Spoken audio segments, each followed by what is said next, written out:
Yes, and where the game and the season started, according to Arthur Smith, was that there's about 60% of that O-line that was not set for the Falcons. Now, as we wrap the season, we look ahead to next season and even think about the strides that we have seen across that O-line, Jarvis. I feel like they're finally maybe getting closer to being 100% up front. What do you think? Wow. To be honest with you, that's the thing that coming to the season, Hmm. everybody was including us. We were talking about Yeah. how the 60% of the offensive line positions are up for grabs. So Yep. Chris Lindstrom and Jake Matthews, Jake y'all Matthews, straight, that's it. y'all good. But everybody else, hey, you better figure it out. Yeah. and I think that when you look at just going through some of the numbers, T, Hmm. you're talking about as running the football, sixth in the league, Yes. rushing yards total, third in the league, Yes. and yards per carry, fifth in the league. That sounds like improvement to me. So hey, Hmm. now from only thing I would say about that is I Hmm. will say probably about 20% is Right. probably up in the air, right? And Yeah. that's the Yeah. left guard spot Hmm. because we know Caleb McGarry. They have work out if they work out the money situation, which I think they could probably come to an agreement on. I think so. Necessarily. I think they can figure that out because he's Hmm. probably one of the better run blocking tackles in the NFL, Yeah. and that was from a number standpoint and an eyeball Hmm. standpoint. So I think you're pretty much set there. Yes. Now I think right now we talked about it a little bit yesterday as Hmm. far as with them potentially maybe liking Matt Hennessy a little Hmm. bit. You can get him for cheap. So are you going to go bargain basement shopping at the left guard spot?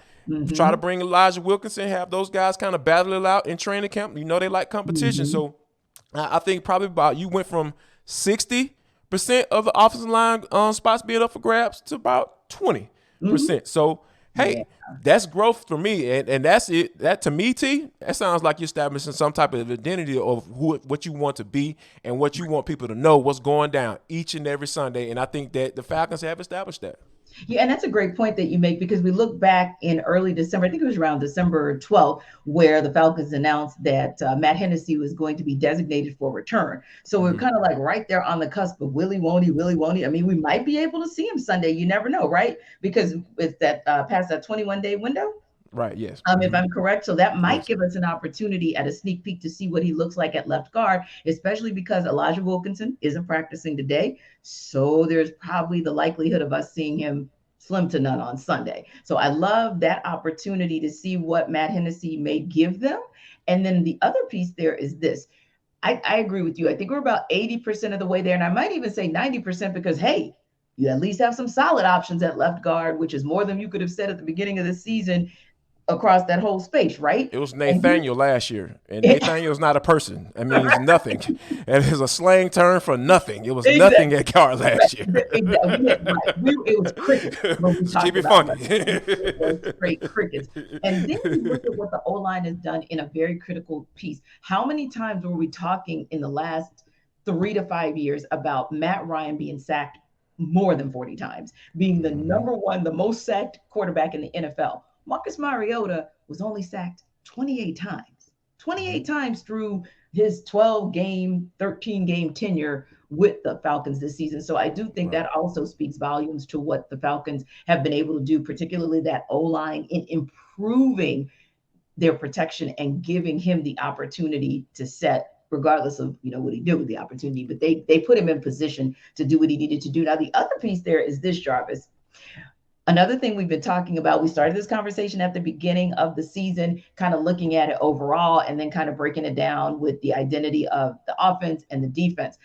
I think that as a team, the Falcons, you can say, are still trying to build their overall identity. Although I would say they kind of are a little smash mouth all the way around. I think they're kind of edgy in that space.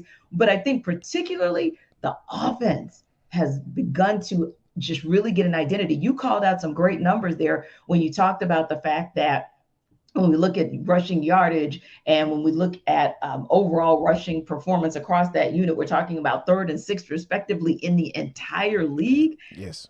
To me, Jarvis, when I look at what Tyler Algier has done the last several weeks and getting himself closing in on like 1,000 yards, rushing and doing things that no rookie has done in Falcons history, and then we think about Cordell Patterson and what he was able to do in the beginning of the season. Oh, I think they have their identity, and I think their identity is smash mouth football, particularly running it down your throat and daring you to stop them. Yeah, and that's what Arthur Smith wanted, right? Yes. Because here's the thing: what I've always kind of liked about him, because Mhm. he kind of catered what he wanted to do to the personnel that he had, that Yes. he saw fit. He saw fit that, hey, that run game wasn't going to be all that great last year. So, Mhm. and you had Matt Ryan, still sitting in the quarterback who can sling it. Whether that you want to argue against that or not, Right. yeah, he can sling it. Yeah. You don't throw for this many yards in the NFL and not be able to do something, not be able to go and have a MVP under your belt, right? So Exactly. I'm not gonna argue that. So I think that coming into this season, when you bring a Mhm. guy in like Marcus Mariota, who's limited throwing the football, I mean, I think that's fair to say. And then you got the guys that you think that can get the job done at center spot. You brought Mhm. in a couple of guys that you could think can get the job done at the left guard spot. And then you drafted the guy in the 5th round. And I don't even think they probably thought they were going to get this type of production Right. from Tyler Algier, because we talked about Tyler and early on. We talk about, like, Mhm. we like what this dude is, and Yep. we a lot of times as fans, the objectivity comes out, and you're like, hey man, get this dude to rock more, and you just Right. start to see it. As the season went along, he just started getting better and better and better and better. And you have this smash mouth potential, right? Mhm. And you can kind of slide Cordell Patterson back a little bit at that RB1, a RB2, Yes. and use him how you really want to use him Yes. in limited touches. Because a lot of people will start to Exactly. asking, like, hey, why don't you get Cordell Patterson the ball more? No, Yeah. you He's want 30. him to be able to last, right? Yeah. Exactly. You like, normally people fall off a cliff at that age. So Yep. with him playing that position and being able to be varied and moving him Mhm. out, lining up at the wide receiver position, Yes. or the X or the Y, however you want to put it. Mhm. And those are some of the things that opens up things for your offense. And I Yes. think that we started to see that, right? Because Desmond Ridder, first game, I think he was at Mhm. about completed ball about 50% clip, right? Then he Mhm. jumped up to about 61, Yep. 63% in his second game. Now he's 73%, Yeah. and he was seeing the ball more. He was finding Drake London. And you got Drake London, Tyler Algier, Desmond Ridder. So that's a trio that you can really build upon. And I think that Mhm. it starts with the run game. And Yeah. then guess what? You got number 8 coming back next year too. So it's just a lot of things that people should be excited about, and stop Mhm. looking in the doggone shopping in the window at doggone Nordstrom's when you got something solid at the crib. It's Mhm. okay to go to dealers. Yeah, at Oh, the quarterback of a spot. T, you know what I'm saying? actually, I like Nordstrom, but okay. Look, and I just bought my wife a Nordstrom gift card for Oh, okay. doggone for Christmas. Okay. So, Because I was feeling some like, type of way. who am I? Yeah. I was. I'm up for telling folks to go to dealers. Yeah. I was starting to clutch my pearls. But back to what you were saying about football. I'm sorry, everybody. Continue. God. Just All triggered. right, let me see if I can try to bring it back home. Bring it Yeah. home, Please Jarvis. Bring it do. home. Yeah. Come so, on, Jarvis. You can do so it. for all the people who are trying to, jump all on the drafting another quarterback and resetting this clock on what the Falcons are trying to Mm, build, because that's what you're going to do, yeah. right? If they Yeah. draft the Falcons drafted the quarterback in 2023, they're gonna suck again. Right.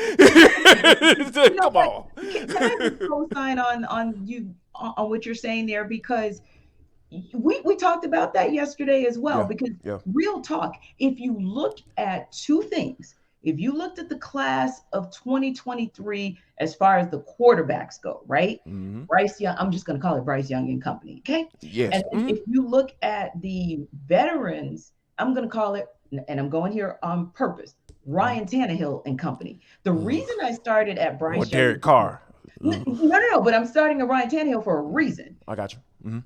For the reason I'm starting at Bryce Young is because everybody still believes, even with what CJ Stroud did in the semifinals, that Bryce Young is still that dude, right? Yeah. Yep. So Mm-hmm. if you look at him as being kind of the head of the class, that's fine, except when is the last time you saw a head of the class, minus Joe Burrow, and Trevor Lawrence probably could have been that if Urban Meyer wasn't his coach. But other Man. than those two, when is the last time you saw a quarterback come in and hit the ground running? And this is an offense that can hit the ground running. So they don't need to be in rebuild mode, which if you go out and get that rookie quarterback, that might be what you're facing. And Yeah, everybody wind that knows how clock on back frustrating. a little bit. There it is. Boom. Just to turn it And then back. the same, going back to what you're saying, taking nothing away from Derek Carr, but of course, Ryan Tannehill is kind of the natural name that people have been throwing out just because of the familiarity piece. But we know what that got the Falcons this year with Marcus Mariota and Arthur Smith. And let's be real, Ryan Tannehill is going to come in wanting to be a starter. He's not coming in to build up Desmond Ridder into a starter because he wasn't going to build up Malik Willis. So Mm-mm. what veteran out there is going to do that? Maybe Andy Dalton would do it. And I'm just giving him as an example, not saying you want Andy, but just Mm-mm. he might be someone, or maybe a Joe Flacco might give it a whirl for one more year. But other than that, Jarvis, that probably means Desmond Ridder is your guy that you might want to rock with. And if indeed he is that guy, then that may not be a bad thing, especially like you said, because if you get one of your weapons back, you get the unicorn back, and then you maybe add one more weapon for your passing game, you already got weapons for your run game. Yeah. Your O line Yeah. is has started to settle in. I think you got something on that offensive side. I think that goes back to, and I'm sorry, everybody, Tenitra's daily PSA until the NFL draft. That goes back to defense. So that being said, because we can I definitely love go that PSA. on about Give that, me but that that is a PSA every day, T. PSA that ATL day one absolutely will not fall back on. And another PSA that we will not fall away from is Locked On Sports Today. There's so much information out there about Damar Hamlin and what's going on with him. Everybody's trying to get to what really is going on. You want to know? Check those guys out because they definitely give you real time information. We all know at this point, Jarvis, that the Bills and Bengals game for this week will not be played. We don't know what's going to happen next week. That's where you can go for that information or even reaction to some of the things that you might have heard out there. Like today, the fact that the Bills said, hey, we're going to do a walkthrough. We're going to talk, but we're not doing any media availability. Go to Locked On Sports Today and you can get all of that information right there. Hey, you check us out on the Odyssey app, at YouTube, or wherever you download your podcast. Make sure you do the same with them because the other piece there is this, and you're about to hear it. And for the culture, they also have Take of the Day where they will give you some great reaction to all of the things, not just going on in the NFL, but all around the world of sports.